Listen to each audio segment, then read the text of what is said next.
Au nom du Père et du Fils et du Saint-Esprit. Amen. La paix de Jésus soit dans votre maison, sa paix et sa joie. Alléluia. J'espère que vous allez bien et que vous êtes en forme. Et si ça n'est pas le cas, prions les amis, prions. Prions pour notre sœur. Vous savez très bien de qui je peux parler. Elle était avec nous hier soir. Nous lisons le Saint-Évangile selon saint Matthieu, chapitre 6, versets 19 à 23. Que ta parole, ô Jésus, rentre dans mon esprit, que ma bouche proclame ta parole et que mon cœur l'accueille. Amen. N'amassez pas richesse et réserve sur cette terre, là où les mythes et les vers font des ravages, là où les voleurs percent le mur et emportent tout. Amassez-vous richesse et réserve dans le ciel, là où il n'y a ni mythe ni vers pour faire des ravages et pas de voleurs pour percer le mur et tout emporter. Oui, là où est ton trésor, là aussi sera ton cœur. L'œil est ta lampe. Si tu as l'œil sain, toute ta personne profite de la lumière. Mais si ton œil est mauvais, ton être entier est dans le noir. Si la lumière qui était en toi est devenue ténèbres, que deviendront tes propres ténèbres?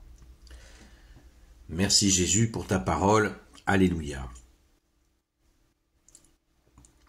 Alors, à de très très nombreuses reprises, bien-aimé Jésus, tu nous dis de ne pas accumuler des réserves d'argent, et surtout, tu nous dis à chaque jour suffit sa peine et demain s'occupera de lui-même. Et ne vous souciez pas de ce que vous mangerez demain, ne vous souciez pas de comment vous serez vêtus demain. En faisant une comparaison avec les oiseaux du ciel qui trouvent leur nourriture sans avoir semé, ni labouré, ni cultivé, et ils ont tout ce qu'il faut pour manger. Merci Jésus, alléluia. Alors, richesse et réserve, à plusieurs reprises, on voit quelques éléments de contexte, c'est-à-dire que Jésus a vécu dans la région, la Galilée, la plus pauvre d'Israël, et l'occupant romain venait voler absolument tout, les récoltes et bien des choses. Quand on dit on sait que Jésus et Saint Joseph ont travaillé ensemble, charpentier, le fils du charpentier, disait-on, eh bien, il ne devait pas leur rester beaucoup de bois ni de ferraille, puisque les Romains fauchaient tout. La gentille occupation romaine, vous voyez ce que je veux dire, qui n'était pas un cadeau. Alors, percer le mur, pourquoi Jésus nous parle de ces voleurs qui percent le mur? Parce que les maisons étant faites en terre et rarement en pierre, eh bien, plutôt que de casser la porte, il est plus facile et plus discret de percer le mur. C'est une technique qui se pratique par les voleurs dans tous les pays où les maisons sont en terre, et quand il y a une porte en bois assez costaud, eh bien tout simplement ils percent le mur, c'est plus facile pour y rentrer. Et ça se pratique encore de nos jours avec dans nos régions, avec des constructions de très basse qualité où le mec, il a une super porte blindée, puis à côté de ça, un mur faible et pas épais. Voilà. Donc c'est absolument... l'image de Jésus est vraiment, vous voyez, très concrète. Et les mythes sur cette terre et les voleurs, ça nous prévient. Ça nous prévient. Alors, comment faire pour amasser le trésor dans le ciel, les trésors dans le ciel? Jésus nous dit, cherche, dans une autre séquence d'évangile, tu nous dis, bien-aimé Jésus, cherchez le royaume des cieux et sa justice, et tout vous sera surajouté. Ben voilà, chercher la justice, parce que nous parlons que d'amour. C'est normal, puisque c'est le deuxième commandement supérieur que nous a donné Jésus. Le premier, c'est d'aimer son Père, de l'aimer lui-même, d'aimer l'Esprit Saint, d'aimer Dieu de tout son cœur, de toute son intelligence, de toutes ses forces, de toute sa volonté. Premier commandement supérieur. Deuxième commandement supérieur, aimez-vous les uns les autres. Mais pour nous aimer les uns les autres, il faut pratiquer la justice et la miséricorde. Ne l'oublions pas. Et ainsi, nous pourrons accumuler des trésors dans le ciel. Parce que le ciel, si sur terre, l'injustice est légion, dans le ciel du paradis, l'injustice ne passe pas.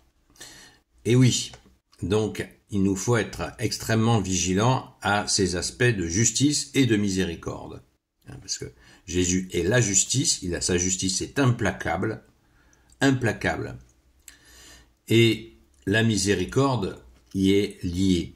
Et nous devons absolument être extrêmement vigilants par rapport à cette justice.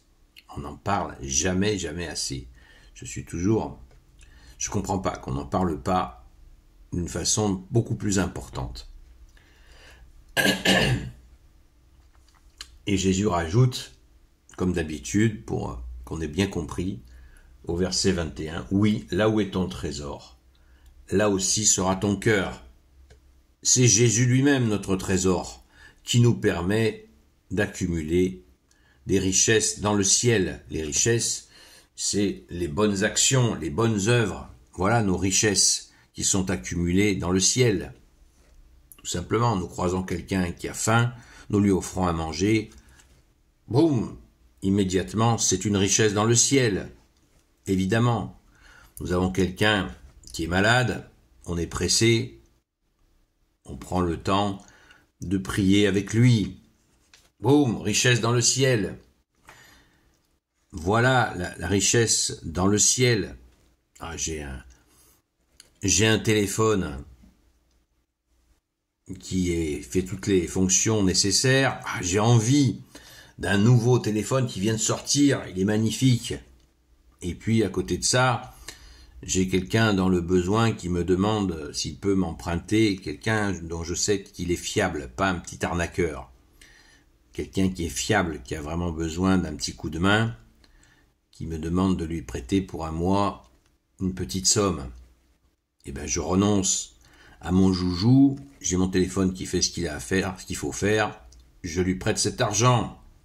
Boum, richesse dans le ciel, etc., etc. C'est pas besoin de continuer la liste, nous le savons bien, et c'est Jésus qui nous guide. Là où est ton cœur, là aussi sera ton trésor.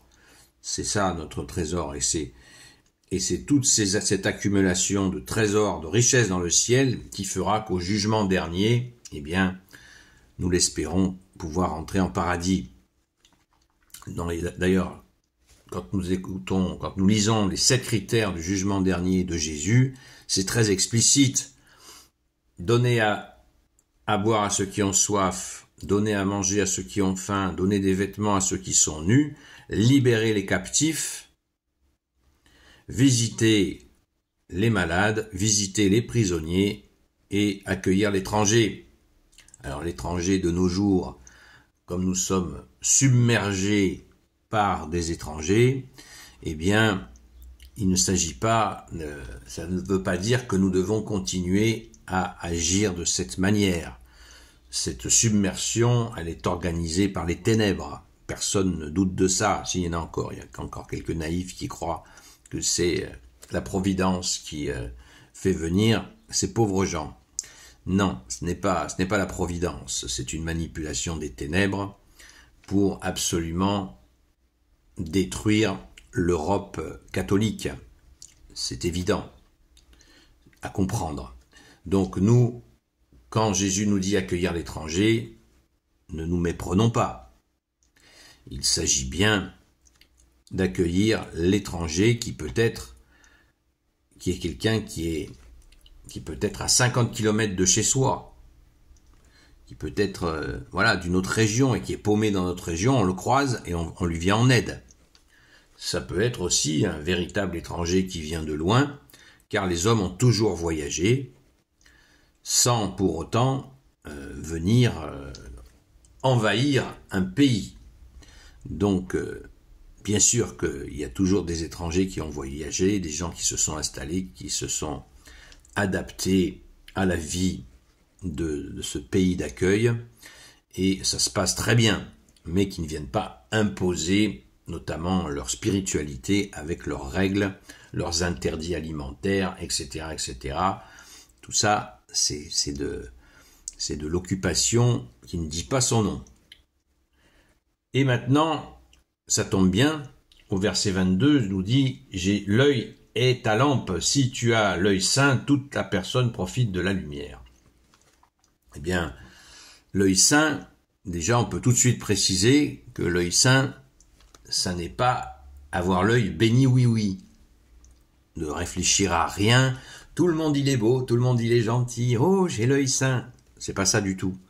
L'œil sain, c'est justement l'œil aiguisé qui va voir la vérité, mais qui va regarder les situations en toujours à chercher où est le bien qu'il faut suivre.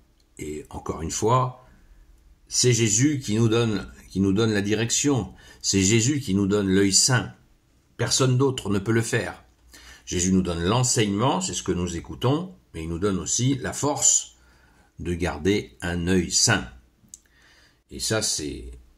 D'ailleurs, rappelons-nous, Jésus nous dit, si ton œil t'entraîne au mal, arrache-le et jette-le loin de toi. Car il vaut mieux que tu rentres au paradis borgne que en enfer avec tes deux yeux. Ce qui ne veut pas dire qu'il faut s'arracher physiquement les yeux si ça va pas. Hein, on se calme. Ne soyons pas idiots. Donc, cette notion de deuil qui est la lampe, elle est absolument extraordinaire. Merci Jésus. C'est beau. Et la fin, la chute est terrible. Si la lumière qui était en toi est devenue ténèbres, que deviendront tes propres ténèbres? Si la lumière qui était en toi, c'est-à-dire que c'est Jésus qui est venu en nous pour nous porter la lumière.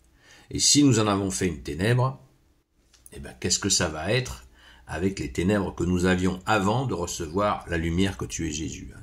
Ouh, ça va être terrible.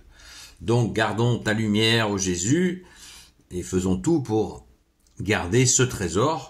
Hein, Jésus est la lumière, c'est notre trésor. Oui, verset 21, oui, là où est ton trésor, là aussi sera ton cœur.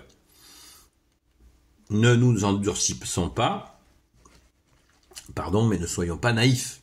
Voilà, la naïveté, ça ne concourt pas au bien. La naïveté, c'est une façon, justement, de soutenir le mal. On n'est pas naïf. Pas de naïveté. Et si nous sommes naïfs, ça se travaille. Ça se travaille. Jésus nous aide à devenir clairvoyants. La clairvoyance n'est pas la voyance. La clairvoyance, c'est, comme on dit, voir clair. On revient à l'œil sain. Merci Jésus de nous y aider. Toi seul peux le faire, puisque tu nous dis, vous n'avez qu'un seul guide, c'est moi. Jésus est notre seul guide. Amen. Et notre seul enseignant, et notre seul médecin. Waouh, merci Jésus. Gloire au Père, au Fils et au Saint-Esprit. Amen. Ô Jésus, toi qui peux tout et qui portes tout, toi le Sauveur, toi l'Emmanuel, je te confie toutes celles et ceux qui regarderont cette vidéo, ainsi que leurs proches, selon ta seule volonté, ô Jésus. Sainte Marie, Reine des cieux, toi notre Mère Notre-Dame, Saint Joseph, toi la terreur des démons, Sainte Marie-Madeleine, notre chère Sainte Patronne, et vous, tous les saints et saintes, amis de toi, Jésus, Saint Michel Archange, Saint Gabriel Archange, Saint Raphaël Archange, et vous tous les anges qui te servent, ô Jésus. Je vous confie toutes celles et ceux qui regarderont cette vidéo, ainsi que leurs proches, selon ta seule volonté, ô Jésus. La paix de Jésus soit dans votre maison. Continuons à prier pour que cette violence au Moyen-Orient s'arrête. À la grâce de Jésus, confions cette situation. Jésus saura très bien quoi faire de nos prières, parce que la situation est extrêmement complexe. Les médias, comme d'habitude, nous donnent une seule et même compréhension. C'est absolument inadmissible, mais bon, on en a plus que l'habitude. Faisons nos propres recherches, mais surtout, ne faisons pas que chercher, accueillons la charité en nous qui est de prier parce qu'il s'agit bien de vraies personnes qui sont dans de vraies souffrances. Donc, supplions Jésus confions cette situation à Jésus. Amen. À ce soir, à la grâce de Jésus.